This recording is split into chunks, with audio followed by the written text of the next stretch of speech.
Assalamualaikum warahmatullahi wabarakatuh. Waalaikumsalam warahmatullahi wabarakatuh. Alhamdulillah, alhamdulillahirabbil alamin. Assalatu wassalamu ala asrofil anbiya'i wal mursalin sayyidina wa maulana Muhammadin wa ala alihi wa ashabihi ajma'in. Amma ba'du. Pertama-tama yang terhormat kepada Bapak Haji Andi Gadis MPDI selaku dosen pengampu pada mata kuliah praktik pembelajaran PAI 1G, dan serta teman saya juga berterima kasih karena telah memvideo saya. Baik, langsung saya mulai saja. Bismillahirrahmanirrahim. Assalamualaikum warahmatullahi wabarakatuh. Waalaikumsalam warahmatullahi wabarakatuh.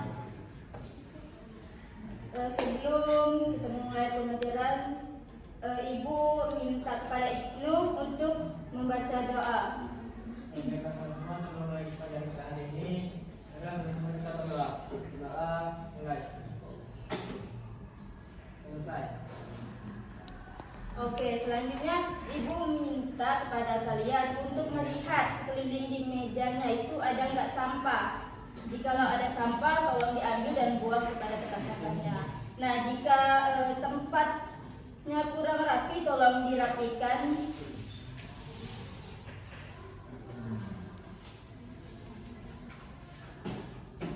Oke, sebelum mulai, Ibu ingin absen terlebih dahulu. Yang tidak hadir hari ini siapa? Masuk semua, Bu. Alhamdulillah, masuk semua.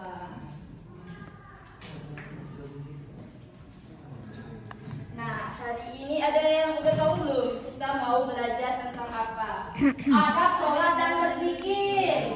Iya, yaitu adab sholat dan berzikir. Nah, tujuan dari adab sholat dan berzikir yang pertama, peserta didik mampu menjelaskan pengertian dari sholat dan berzikir. Kemudian peserta didik mampu menjelaskan adab sholat dan berzikir. Dan yang ketiga, peserta didik mampu untuk menjelaskan manfaat sholat dan berzikir.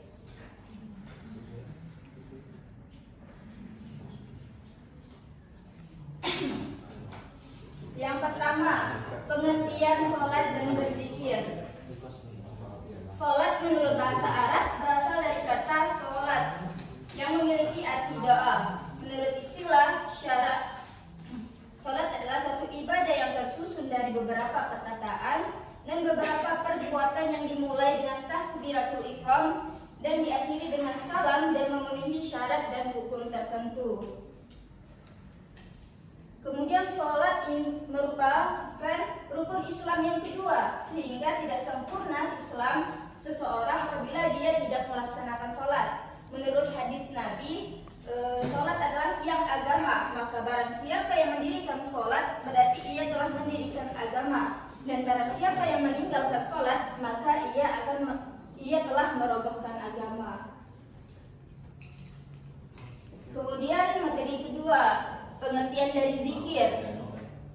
Zikir merupakan sarana untuk berkomunikasi langsung seseorang hamba kepada Sang Pencipta, yaitu Allah Subhanahu wa Ta'ala.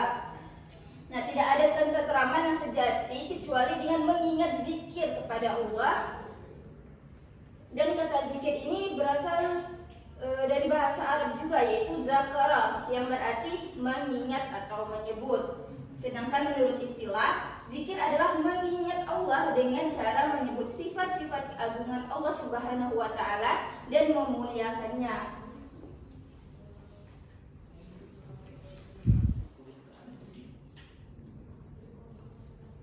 Selanjutnya, hikmah sholat dan berzikir. Pertama, hikmah sholat itu mendidik disiplin dan menghargai waktu. Kemudian yang kedua, menjadikan hati tenang, karena sholat merupakan hubungan antara hamba dengan penciptanya. Dan yang ketiga, menyadarkan manusia tentang hakikat dirinya yang merupakan hamba Allah. Yang keempat, menanamkan nilai tidak ada yang memberi kenikmatan dan pertolongan selain Allah Subhanahu wa Ta'ala. Kelima, sholat dapat menjauhkan diri dari perbuatan keji dan mungkar. Dan yang terakhir, sholat dapat menjauhkan diri kita dari sombong. Kemudian manfaat dari zikir. Pertama, membuat orang lebih bersemangat untuk berusaha, kemudian hati menjadi tenang, serta bersabar dan ulet dalam menghadapi masalah apapun. Kemudian manfaat zikir ini juga mempunyai harapan-harapan hidup yang tersimpan dalam jiwa dan menjadikan diri kita ini dekat dengan Sang Pencipta, serta juga menjadikan diri kita sebagai orang yang rendah hati dan tidak sombong.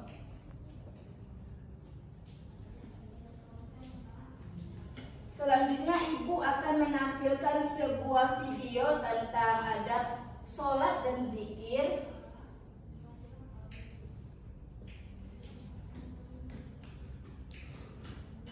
Ibu mau kalian perhatikan dan simak, dan nantinya ibu akan memberikan tugas kelompok.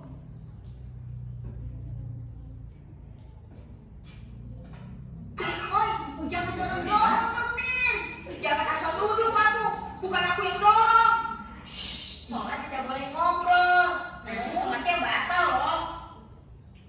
Assalamualaikum warahmatullahi wabarakatuh. Assalamualaikum warahmatullahi wabarakatuh. Alhamdulillah. Ayo kumpul sebentar anak-anak. Baik, Pak Ustaz.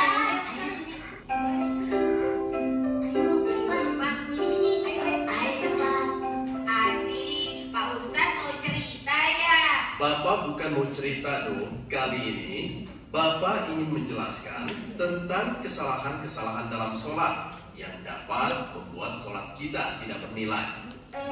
Misalnya apa Pak Ustadz? Misalnya, melakukan gerakan ketika sholat yang bukan termasuk gerakan sholat dan tidak dicontohkan oleh Nabi. Berjalan-jalan, berbicara, bercanda, tertawa, mendahului gerakan imam, dan tidak menutup aurat. Oh iya Pak Ustadz, tadi ketika sholat Amir dan Andi ngobrol. Sholat mereka kan batal ya Pak Ustadz. Begini Dodo, apapun alasannya, bicara atau ngobrol dalam sholat tidak dibenarkan. Di dalam sholat mengingatkan ada aturannya. Contohnya, bila imam melakukan kesalahan, makmum harus mengingatkan dengan mengucapkan subhanallah. Subhanallah. Kalau imam lupa, makmum mengingatkan dengan membaca bacaan yang benar. Malikin nas, ilahin nas. Kalau misalkan makan kacang seperti Adi tadi, batal tidak Pak Ustadz? Begini Amir, dengar baik-baik ya. Makan atau minum ketika sholat juga tidak diperbolehkan. Aku juga batal Pak Ustadz, dia tidak menutup aurat. Jangan sembarangan ngomong kamu Dok. Nih, lihat, aku pakai celana. Tapi celana kamu kan bolong toh. Tuh, lihat, bolong kan?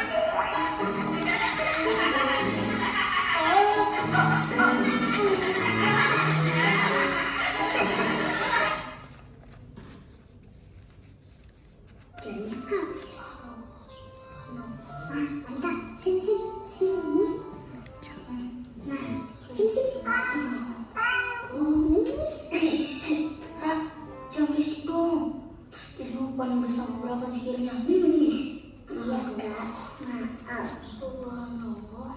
Subhanallah. Bihamdika astaghfiruka.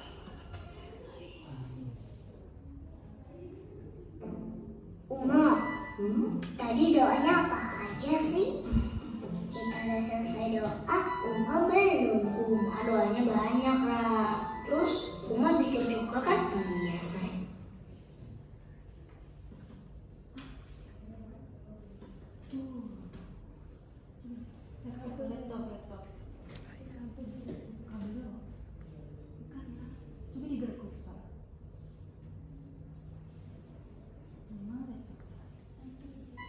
Bacaan zikir kan harus lengkap. Oh. Ada tasbih, takbir, dan tahmid. Emang bacaan zikir apa aja, Ma? Musa ingat kan bacaannya dan artinya? Oh iya, ingat dong, Ma. Tasbih, subhanallah, artinya maha suci Allah. Takbir, Allahu Akbar, artinya Allah maha besar. Tahmid, alhamdulillah, artinya Iya, artinya segala puji bagi Allah. Pintar anak umat. Nah, itu masing-masing dibaca sebanyak 33 kali. 33 kali. Tapi kan jari kita cuma 10. Iya, kalau 33 kali, jarinya kan gak cukup. Jadi gimana dong, Ma? Caranya fokus ke sini. Di hati. Jangan terburu-buru. Minta sama Allah, dihusyukkan dalam berzikir dan berdoa. Supaya dijauhkan dari was-was dan bisikan setan. Abdullah bin Amr radhiyallahu anhu berkata, aku melihat Nabi menghitung bacaan tasbih dengan jari-jari tangan kanan. Nah, Allah sudah menciptakan belas jari tangan kita untuk mempermudah zikir. Jadi nggak usah pakai 2 tangan lagi ya, Ma? Oma pintar deh. Kalau gitu, fokus. Terus mulai.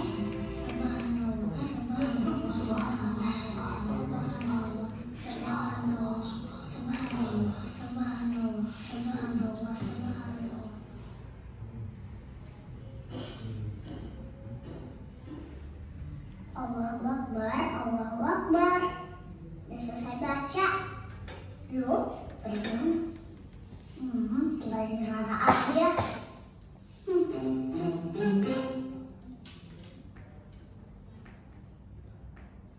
Oke, selesai sudah videonya.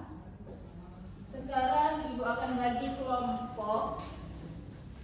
Dan sebelah sini kelompok 1 yaitu adab zikir, dan sebelah kanan Ibu kelompok 2 yaitu adab sholat. Tolong kerjakan yang dari video tadi ya, adab-adabnya apa aja gitu, ngerti nggak?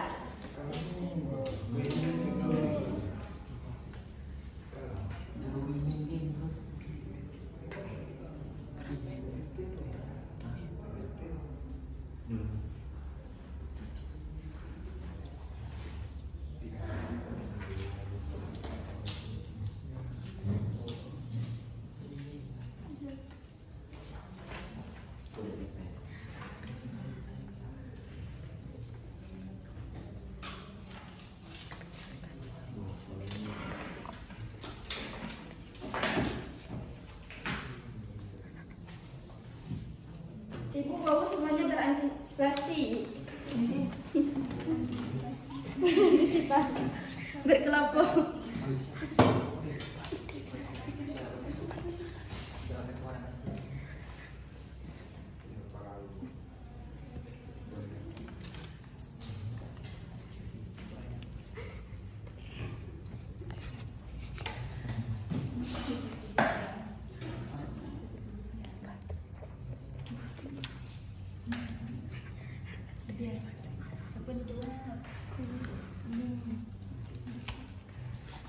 Ada di situ.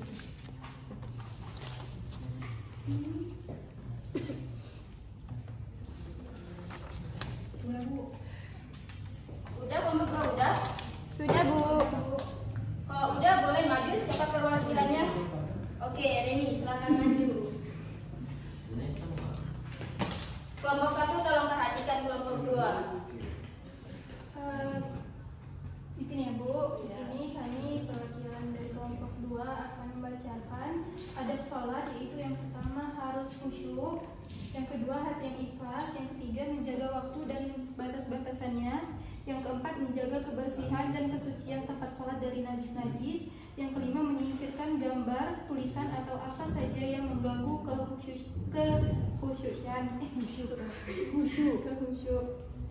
Dan yang terakhir yaitu memakai pakaian yang terbaik. Saja Bu, terima kasih. Ya, aplaus untuk teman kita di kelompok 2. Selanjutnya kelompok 1. Kemudian kelompok 1 menyampaikan tentang adab-adab zikir dari film tadi. Yang diantaranya itu pertama itu harus ikhlas. Kemudian yang kedua berzikir dengan merendahkan suara. Lalu berzikir dengan kalimat zikir dan wirid. Kemudian mencoba untuk memahami makna dari zikir tersebut. Dan yang terakhir itu duduk di suatu tempat atau ruangan yang suci. Udah. Ya, silakan duduk. Oke, untuk teman juga.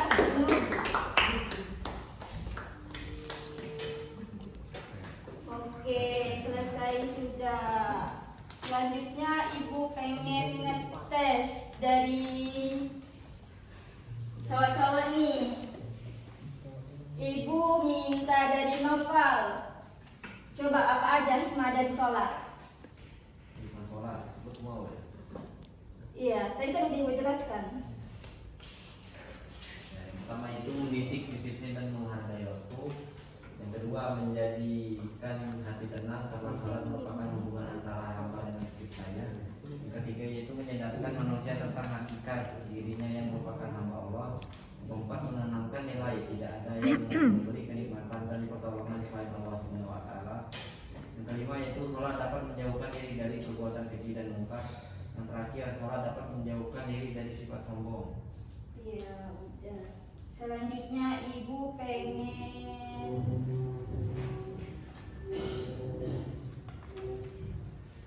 dia Sitian untuk menjelaskan zikir. Jadi, zikir merupakan sarana untuk berkomunikasi langsung kepada seorang hamba kepada Sang Pencipta Allah Subhanahu wa Ta'ala. Oke, ibu lihat anak-anak ibu kayaknya udah cukup memahami ya materi tentang zikir dan sholat. Selanjutnya ibu akan memberi tugas akhir.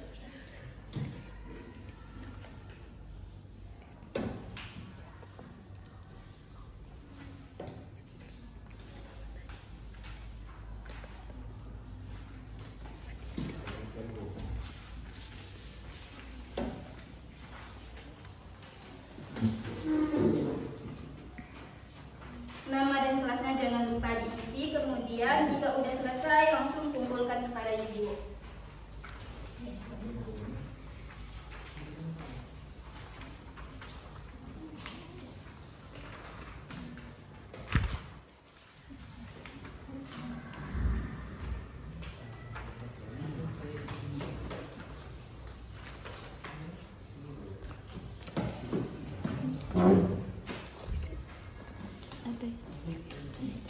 Apa yang dilakukan sebelum melaksanakan sholat?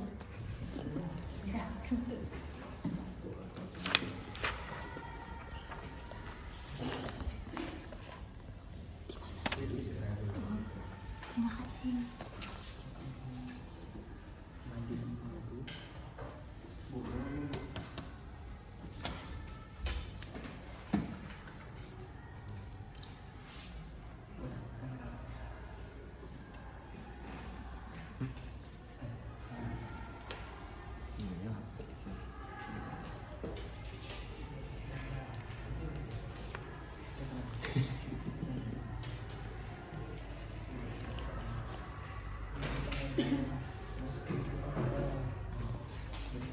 Jika ada yang sudah selesai boleh mengumpulkan kepada ibu.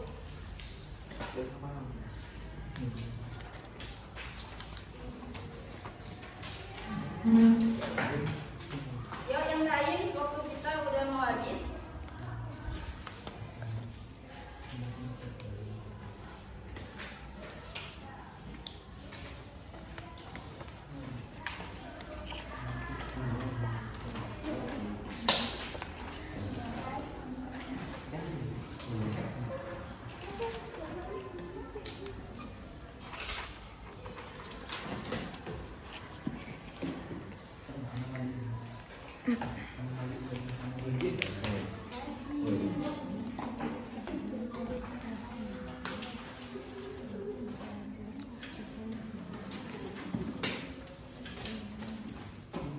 Yuk kembali ke tempat masing-masing. Alhamdulillah, materi kita udah selesai. Anak-anak juga udah mengerjakan tugas kelompok dan juga udah mengerjakan hasil ini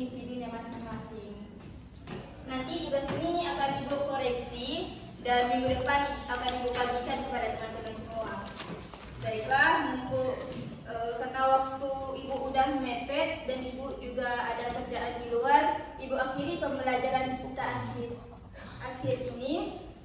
Wabillahi taufiq wal hidayah. Wassalamualaikum warahmatullahi wabarakatuh.